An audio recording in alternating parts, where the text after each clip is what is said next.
My colleague Simon is now going to share the agenda for today's event.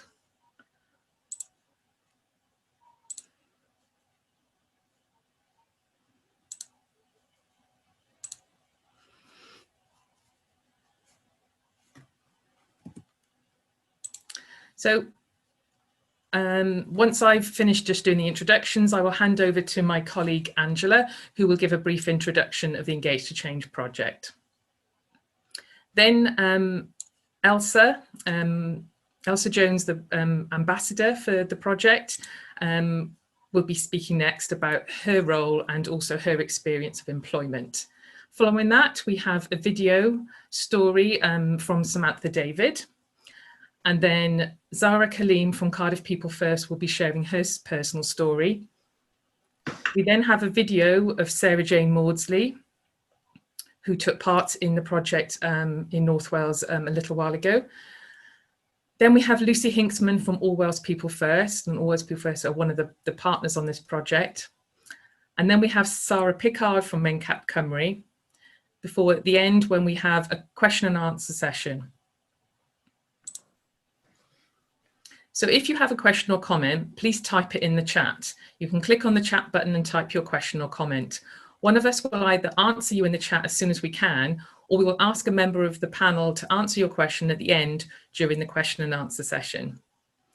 I will now hand you over to my colleague Angela Kenvin, Project Manager. My name is Angela Kenvin, and I work for Learning Disability Wales as the Project Manager for Engage to Change. It's wonderful to see so many of you join us this morning. I hope you're all well, and thank you for choosing to attend Women in Work. So Sam has already briefly told us about the aim of the event. I just want to tell you why we felt we needed to hold such an event. The data collection and ongoing evaluation of the project has identified that we're working with more males than females. To some extent, we anticipated this due to a higher number of males than females having autism. However, we didn't expect the gap to be quite as wide as it is. Our data for year 4 shows that out of 300 referrals accepted that year, 67% were male and 26% were female. More recent data for year 5 quarter 2 shows little change. Out of 55 referrals accepted, 67% were male and 25% were female. You may have noticed the figures don't add up to 100%. This is because we have a prefer not to say option in our equality forms and also a small amount of data missing. So we decided we needed to encourage more referrals for young women by promoting the benefits of working to young women and their families, and also to other people who may know young women they could refer to the project. So to start, I'm going to provide a brief overview of the project. I think some of you may have attended previous Engage to Change events and may already be familiar with what we do.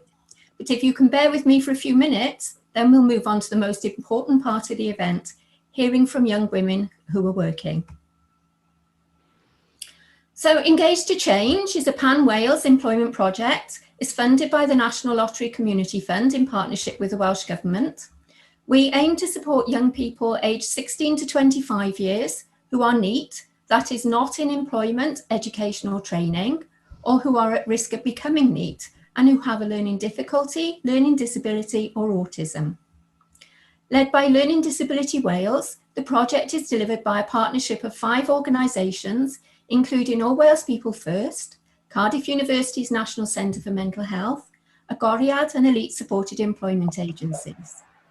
The project works in collaboration with DFM Project Search, FE colleges and host businesses to provide supported internships. We're currently in our 5th year of delivery and have recently secured funding to extend the project until the end of May 2022. So what do we actually do? Taking an individualised approach, Engage to Change works closely with a young person, their parents, carers and employers to overcome barriers to employment, develop skills, provide unpaid work experience, paid supported employment, volunteering opportunities and access to supported internships. We also aim to demonstrate to employers the valuable contribution that these young people can make to the workplace and to influence the development of policy in areas such as disability and youth employment, skills and education. Once a referral has been accepted by the project, a job coach will work with the young person and their family to carry out a vocational profile, assessment, and develop a plan. In doing so, identify the young person's strengths, skills, abilities, and wishes concerning employment. They can also be provided with welfare benefit support, including better off in work calculations. The young person will be given the opportunity to attend a job club and to undertake accredited training courses. When helping the young person to search for employment, the focus will be on matching the strengths, skills, and wishes of the young person to particular sectors and tasks, rather than applying for any and every vacancy local to them. Job coaches work with the employer to identify tasks, provide support, and if necessary, put adjustments in place to enable the young person to do their job. They use a method called training and systematic instruction to help the young person learn their workplace skills, with the aim of gradually withdrawing support. If needed, they will also conduct travel training to enable the young person to get to their workplace safely.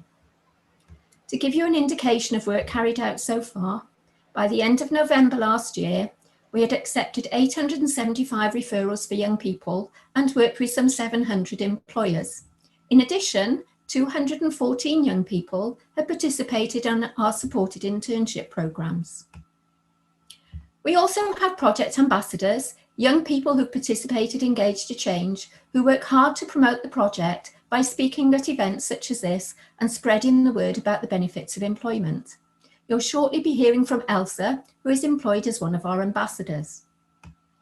Due to the COVID-19 pandemic and lockdowns, we've had to make changes to the way we work. However, Engage to Change is still supporting young people and employers while taking into account government guidelines, the safety of young people, their families, project staff, and individual circumstances. We continue to accept expressions of interest, to process new referrals, carry out assessments, vocational profiles, and employment-related activities, including job coach support. In addition, provide information, advice, and well-being support to current and past participants and their families to make them aware of their entitlements, enable them to make informed choices. We have young people employed in key worker roles who've continued to work, also participants who are home working. However, we also have those who've been furloughed or made redundant and have needed extra support, including to return to work or regain employment. We are aware that during this time, some people may feel anxious and therefore may not have considered getting a job or going out from their home. Our delivery partners in Elite and Agoriad can still help those young people to develop the skills they need to gain employment and enter the workplace once they feel ready to do so. Our partners have developed and have been delivering an accredited Promoting Safe Practice with COVID-19 and other infectious diseases course to participants and project staff supporting them. Our work on influencing policy is gathering momentum. As a partnership, we continue to respond to relevant consultations. We're also working with Welsh Government and key stakeholders to influence the future of disability employment across Wales. Last year, we published our proposal for a national job coaching programme for Wales.